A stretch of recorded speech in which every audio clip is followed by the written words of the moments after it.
시간이 되었으므로 6월 13일 중고등부 예배를 시작하도록 하겠습니다. 사도신경으로 신앙 고백하시겠습니다.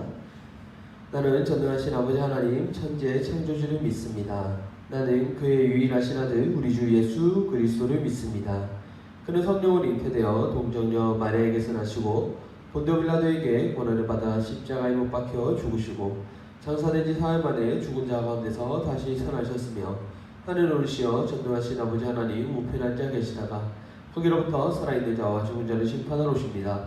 나는 성령을 믿으며 거룩한 공교회와 성도의 교제와 죄를 용서받는 것과 몸의 부활과 영생을 믿습니다.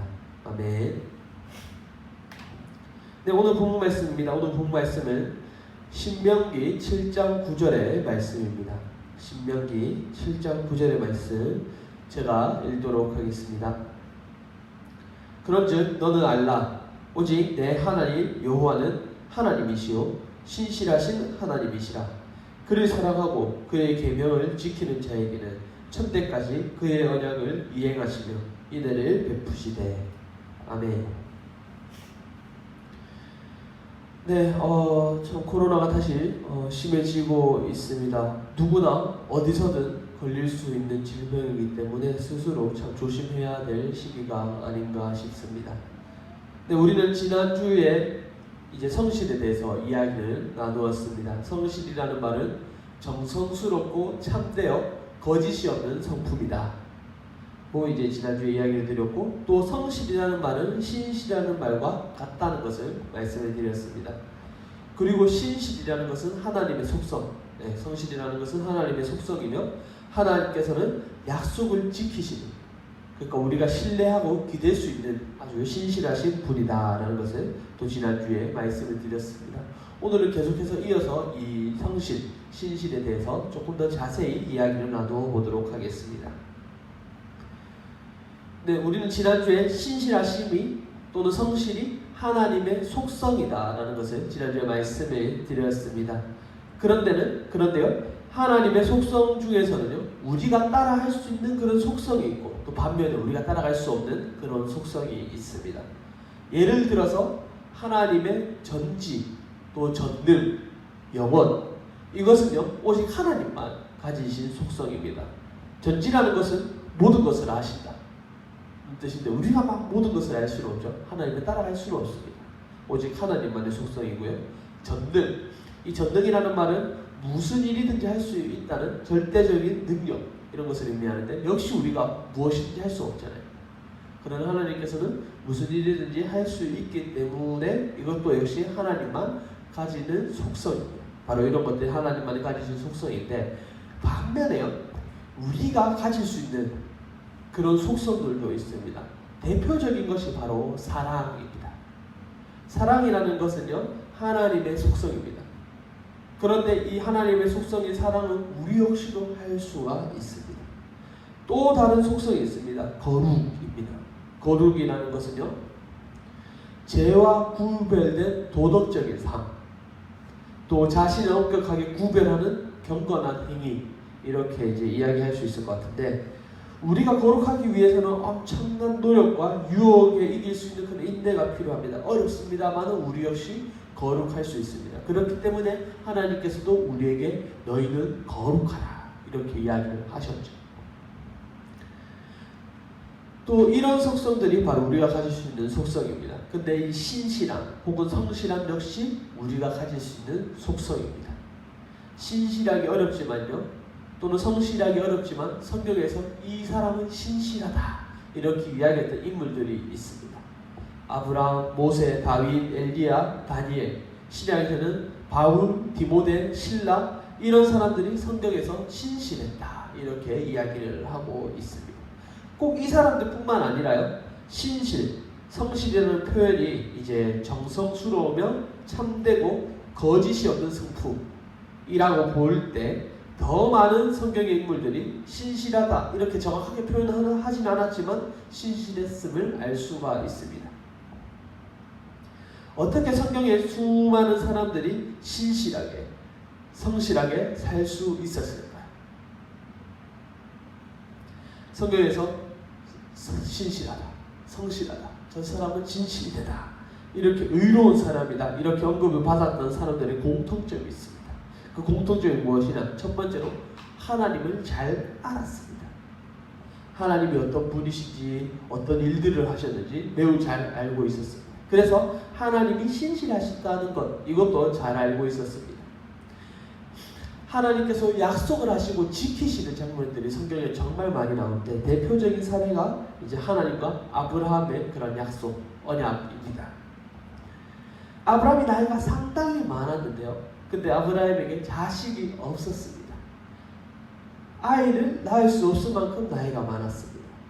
그런데 주님께서요, 이 아브라함하고 약속을 내주셨습니다. 너에게 자녀를 주겠다라는 것을 약속을 해주셨는데 창세기 15장 4절에서 6절의 말씀을 제가 세 번역 성경으로 읽어드리도록 하겠습니다. 주님께서 그에게, 여기서 그는 아브라함입니다. 주님께서 아브라함에게 말씀하셨다. 그 아이, 여기서 그 아이는 이제 아브라함의 자식이 아니라 아브라함의 종인데요. 아브라함의 종은 너의 상속자가 아니다.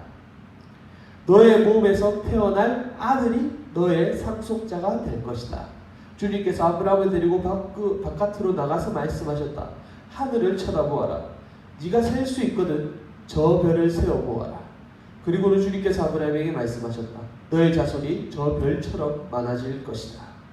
아브라함이 주님을 믿으니 주님께서는 아브라함의 그런 믿음을 의로 여기셨다. 이게 창세기 15장 4절에서 6절의 말씀인데 바로 하나님께서 이 약속을 이루어 주셨습니다. 아브라함이 나이가 엄청 많아서 자식을 못 낳다가 결국 이삭이라는 그런 자식을 주시게 되죠. 또 이삭은 나중에 야곱을 낳게 되고 야곱은 이스라엘 전체의 이제 조상이 되는 것이죠. 바로 하나님께서 이 약속을 이루어 주신 것입니다. 그리고 아브라함도요, 하나님이 약속을 하시면 절대 깨트리시지 않을 분이다라는 것도 매우 잘 알고 있었습니다. 말씀을 끝에 보면요, 아브라함이 주님을 믿으니 이렇게 기록이 되어 있습니다. 또 이 아브라함의 사례뿐 아니라 다른 인물도 한번 더 이야기를 해보려고 하는데요, 바로 모세입니다. 하나님이 모세에게 이스라엘 백성을 이집트에서 구원해 주시겠다 이렇게 이야기를 하셨죠. 그리고 이집트에서 노예 생활을 하던 그 이스라엘 백성들을요, 노예 생활에서 탈출하게 하고 후에 가나안 땅에서 정착하며 살 수 있게 해 주었습니다. 그런데 이 모세도요, 하나님에 대해서 매우 잘 알았습니다. 그 말이 바로 오늘 본문 말씀 신명기 7장 9절의 말씀인데 이것도 제가 새 번역으로 읽어드리도록 하겠습니다. 그러므로 당신들은 주 당신들의 하나님이 참 하나님이시며 신실하신 하나님이심을 알아야 합니다. 주님을 사랑하고 주님의 계명을 지키는 사람들에게는 천대에 이르기까지 그의 언약을 지키시며 또 한결같이 사랑을 베푸시는 신실하신 하나님이심을 알아야 합니다. 이렇게 기록이 되어 있습니다. 이처럼 성경에서 신실하다고 평가를 받는 그런 사람들은요, 하나님을 잘 알았습니다. 정말 잘 알았습니다. 그러나 그것만으로 부족합니다. 이들은 신실하신 하나님의 모습을 보면서요, 자신들도 그렇게 살려고 노력을 했습니다. 그런데 우리가 누구에게 성실하게 행동할 수가 있을까요? 그것은요, 마태복음 22장에 예수님이 우리에게 하신 말씀을 이제 본받을 수가 있는데, 마태복음 22장 37절에서 40절에 보면요, 이제 요약을 하면 이런 말씀이요, 주 너의 하나님을 사랑하고 그리고 이웃을 사랑하라. 주 우리가 누구한테 성실하게 행동을 해야 되느냐? 첫 번째 하나님입니다. 그리고 두 번째 이웃이죠. 하나님은요, 우리를 엄청 신실하게 대해주셨습니다. 약속을 하셨으면 지키시는 분이 바로 하나님이셨습니다. 그래서 우리도 하나님께 예배를 드릴 때 참된 마음, 거짓이 없는 성품으로 가지고 정성스럽게 예배를 드려야 합니다. 이웃하게 할 때도 마찬가지죠. 예수님이 우리 역시도 정직하고 거짓 없이 살아라고 가르쳐 주셨습니다. 다른 사람을 속이지 말고 특히 위선적인 삶을 살지 말라고 이제 이야기를 많이 하셨죠. 그래서 초대교회 사람들이요, 이런 예수님의 가르침을 따라 정직하고 거짓 없이 살기 위해 엄청나게 노력을 했습니다. 초대교회 사람들이 도덕성이 상당히 높았다고 알고 있어요. 당시 이제 보편화되었던, 그 당시 보편화되었던 잘못되었던 또 다른 사람들을 속이는 행위들을 이제 하지 않았습니다. 무슨 말이냐면요, 예를 들어서 누가복음에도 나왔지만요, 그 당시 세리들, 세금을 거두는 사람들요, 정해진 세금보다 돈을 더 거두어서 세금을 내고 그 남긴 차액은 자신들이 그 돈을 가졌습니다. 모든 사람들이 그것을 알고 있었어요. 그리고 그렇게 하는 것이 이제 세리들의 관례였습니다. 나쁜 행동인 줄 알지만은 앞에 사람도 그렇게 행동했고 내 친구 세리도 그렇게 행동을 하니까 나도 그렇게 해야지. 그리고 나도 이익을 좀 얻고. 그래서 막 율법과 유대인 바리새인들이 막 엄청 비난하지만 세리들 아랑곳하지 않고 세금들을 더 걷어서 자신들의 배를 불리게 바빴습니다. 나쁜 짓인 줄 알지만요, 그냥 묵인하고 넘어갔어요. 그런데 당시 그리스도인들은 그렇게 하지 않았다는 겁니다. 정직하게 행동을 했다는 거죠. 다른 사람들이 그렇게 나쁜 짓을 할지라도 나는 그렇게 행동하지 않겠다. 이런 행동들이 상당히 많았습니다. 이렇듯 구약의 인물들부터요, 신약의 인물들, 더 나아가서 지금까지 살아왔던 수많은 신앙의 선배들이 정말 성실하게 살았습니다. 그런데 이 사람들이 이렇게 살 수 있었던 것은요, 하나님과 예수님이 하신 일에 정말 많은 관심이 있었기 때문이었습니다. 우리 역시 성실하게 살아야 합니다. 그런데 성실하게 살기 위해서는요, 일단은 먼저 하나님의 사역과 예수님이 하신 일에 여러분들이 관심을 가져야 합니다. 왜냐? 신실 또는 성실하심, 이게 누구의 속성이기 때문이다? 바로 하나님의 속성이기 때문에 그렇습니다. 정직하고 성실한 것의 표본이 누구냐? 바로 하나님이시기 때문에 그렇습니다. 오늘은 성실, 신실을 이제 지난주보다 조금 더 자세히 살펴보았습니다. 그리고 이 신실, 성실이라는 것은 하나님의 속성인데 그 하나님의 속성 중에서도 우리가 실천할 수 있는 속성이라는 것을 여러분들에게 설명을 드렸습니다. 그리고 많은 믿음의 선배들이요, 하나님의 사역과 예수님의 사역에 관심을 가져서요, 자기 자신들 역시 신실하게 살았음을 이제 오늘 살펴보았습니다. 아까 아브라함도 살펴보았고요, 모세도 살펴보았고, 또 초대교회 사람들이 그렇게 행동했다는 것도 여러분들에게 알려드렸습니다.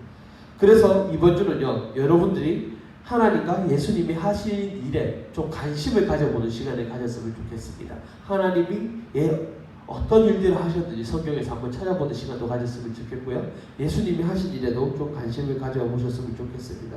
그런 시간을 가져서 일상생활에서 여러분들이 성실하게 살아가는 그런 친구들 되기를 간절히 소망합니다. 기도하도록 하겠습니다.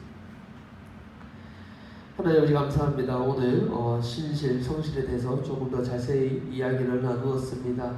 주님, 정말 저희가 주님의 신실하심을 닮아서 우리 또 하나님과 또 이웃에게 성실히 행동할 수 있는 저희들이 될 수 있도록 도와주시옵소서.